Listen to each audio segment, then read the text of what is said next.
সকল রাজনৈতিক দলকে নিয়ে জুলাই চার্টারের কথা বলা হচ্ছে। আমার প্রশ্ন হচ্ছে বিএনপি সেই চার্টারে মানে সম্মতি দিতে তাদের বিলম্ব কেন? যে কারণেই নির্বাচন বিলম্বিত হচ্ছে এবং রাজনীতিবিদরা এই সংস্কার প্রস্তাবে অন্যান্য রাজনৈতিক দলগুলো একমত হলেও যদিও এখানে প্রশ্ন রয়েছে আওয়ামী লীগের মতো একটি বড় রাজনৈতিক দলের অংশগ্রহণ নেই, সেই প্রশ্ন আমি যাবো আইয়ুবী সাহেবের কাছে, কিন্তু বিএনপি এটি মানতে রাজি না কেন? বিএনপি তো নির্বাচন চাচ্ছে, বিএনপি তো রোডম্যাপ ঘোষণা করতে বলছে। ঠিক আছে, রোডম্যাপটা ঘোষণা করেন, আপনারা সংস্কারও করেন। সংস্কার করার যে সময়টুকু আছে, আপনারা তো সব সংস্কার আপনাদেরকে করার দায়িত্ব তো এই দেশের কেউ এখন পর্যন্ত দেয় নাই। আপনি যদি বলেন যে সব সংস্কার করে তারপরে আপনি নির্বাচন দেবেন, এটা করতে অনেক সময় লাগে। অন্যান্য তরুণ রাজনৈতিক দলের নেতৃত্ব বা জামায়াত ইসলামী অথবা অন্তর্বর্তীকালীন সরকারের যে সংস্কারের যে কমিটিগুলি গঠিত হয়েছে, তারা মনে করছে যে বিএনপি যদি রাজনৈতিক দল হিসেবে সরকার গঠন করে তারা এই সংস্কারগুলো মানবে না, এই কারণে এই সংস্কারগুলো আর হবে না। ফ্যাসিবাদ যে ঘটনাগুলি ঘটিয়েছে, যেভাবে ক্ষমতায় টিকেছিল, বাংলাদেশের মানুষ দীর্ঘদিন প্রত্যেকটা মা তাদের সন্তানদেরকে, অনেক মা তার সন্তানকে হারিয়েছে, শেষ পর্যন্ত ছোট সন্তানটাকে বের করে দিয়েছে হাসিনাকে উৎখাত করো, কারণ বড় সন্তানটা আন্দোলন করতে গিয়ে 16 বছরে সেটাও গুম হয়ে গেছে। এই যে অত্যাচার অনাচারের মধ্যে দিয়ে আজ যে আপনার 5ই আগস্টে জন্ম নিল 2024, এখান থেকে আপনাকে মনে করতে হবে বিএনপি হোক আর জামাত হোক আর যেই হোক না কেন, যেই দেশে আর ফ্যাসিবাদের কোনো আচরণে দেশের মানুষ আর বরদাস্ত করবে না। ঢাকা যাবে দেশে সোনালী পের সাথে।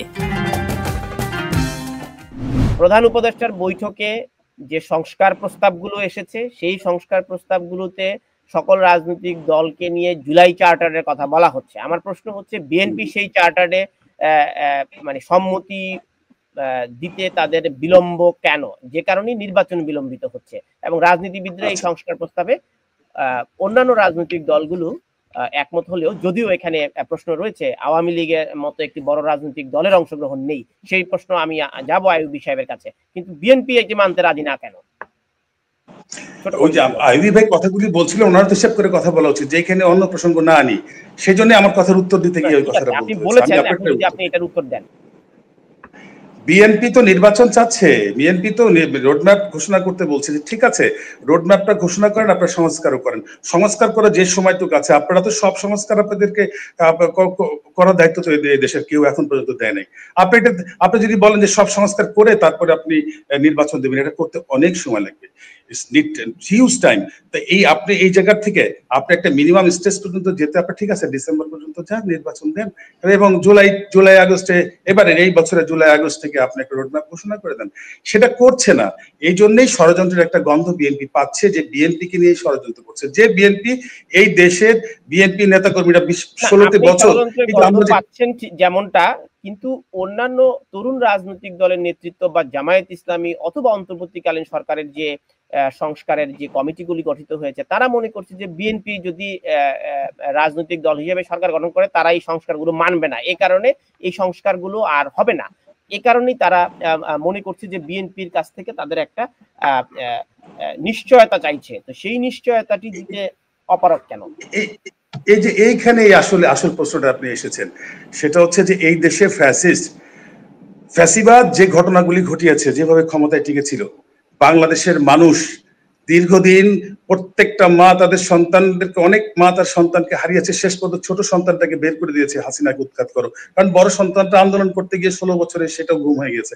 এই যে অত্যাচার অনাচারের মধ্যে দিয়ে আজ যে আপনার 5ই আগস্টে জন্ম নিল 2024, এখান থেকে আপনাকে মনে করতে হবে বিএনপি হোক আর জামাত হোক আর যেই হোক না কেন, যেই দেশে আর ফ্যাসিবাদের কোনো আচরণে দেশের মানুষ আর বরদাস্ত করবে না।